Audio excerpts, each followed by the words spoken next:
Gwalior high court की ग्वालियर खंडपीठ ने इस बात पर चिंता जताई है कि स्वर्णरेखा नदी के जीर्णोद्धार को लेकर तैयारी की गई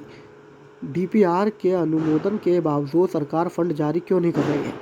अगली जनसुनवाई पर सरकार को इस सवाल पर अपनी सफाई पेश करनी होगी, जिसके साथ ही स्वर्णरेखा नदी में गंदगी फैलाने वालों की निगरानी के लिए सीसीटीवी कैमरे लगाने की भी नगर निगम के अधिकारियों को सलाह दी गई है। दरअसल अधिवक्ता विश्वजीत रतोनिया ने हाईकोर्ट में एक जनहित याचिका दायर की है, जिस पर पिछले 2 साल से सुनवाई चल रही है। याचिका में निवेदन किया गया है कि किसी जमाने में शहर की जीवन दायिनी रही स्वर्णरेखा पुनर्जीवित किया जाए, जो वर्तमान में नाले के रूप में तब्दील हो गई है।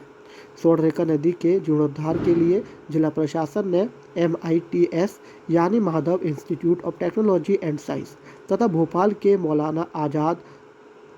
मैनेट से डीपीआर तैयार कराई थी, जिसका अनुमोदन राज्य समिति और जिला समिति द्वारा किया जा चुका है। बावजूद इसके स्वर्णरेखा नदी का पुनरुद्घाटन नहीं हो सका है, ना ही इसके लिए कोई फंड जारी किया गया है। इस पर हाईकोर्ट ने अपनी नाराजगी जताई है और सिंचाई विभाग, जल संसाधन, नगर निगम के अफसरों को अगली जनसुनवाई पर इस मुद्दे पर अपना जवाब पेश करने को कहा है। साथ ही हाईकोर्ट ने कहा है कि स्वर्णरेखा नदी में गंदगी फैलाना और कचरा फैलाने वालों के खिलाफ कार्रवाई के लिए सीसीटीवी कैमरे लगाए गए हैं, जिससे ऐसे लोगों की पहचान हो सके और उनके खिलाफ जिला प्रशासन उचित कार्रवाई कर सके। हाईकोर्ट ने सरकार के अधिवक्ता और वहां मौजूद अफसरों से कहा कि जिस तरह इंदौर में भिक्षावृत्ति पर सख्ती के साथ रोक लगाई गई है, साबरमती नदी को पुनर्जीवित किया गया है, तो फिर स्वर्णरेखा नदी पुनर्जीवित क्यों नहीं हो सकती। इस पर गौर करने की ज़रूरत है। साथ ही हाईकोर्ट में जल संसाधन विभाग से जाना कि नदी में किस तरह से साफ पानी आ सकता है।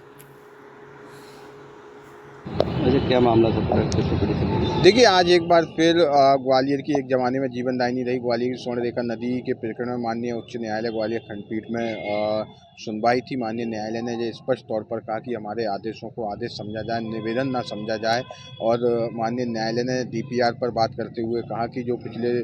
कई दिनों से जो डीपीआर बनाने का काम किया जा रहा है, पहले MITS को भेजी गई, फिर जो है मैनेट को भेजी गई, जिला कमेटी ने अनुमोदित कर दी, राज्य कमेटी ने अनुमोदित कर दी, फिर फंड क्यों रिलीज नहीं किया जा रहा है, उसके कारण जानने के लिए माननीय न्यायालय ने लिखित तौर पर रिपोर्ट मांगी है और माननीय न्यायालय ने राज्य सरकार को तलब करने का काम किया है। माननीय न्यायालय ने ये भी कहा है कि जब इंदौर की जो प्रशासन है वो वहाँ भिक्षावृत्ति पर स्ट्रिक्टनेस अपना सकता है, तो ग्वालियर में जो नदी को गंदा कर रहे हैं, जहाँ स्ट्रिक्टनेस क्यों नहीं अपनाई जा सकती है। जहाँ के अधिकारियों को भी वो स्ट्रिक्टनेस अपनाना चाहिए और जो जहाँ इस नदी को गंदा कर रहे हैं, कचरा डाल रहे हैं,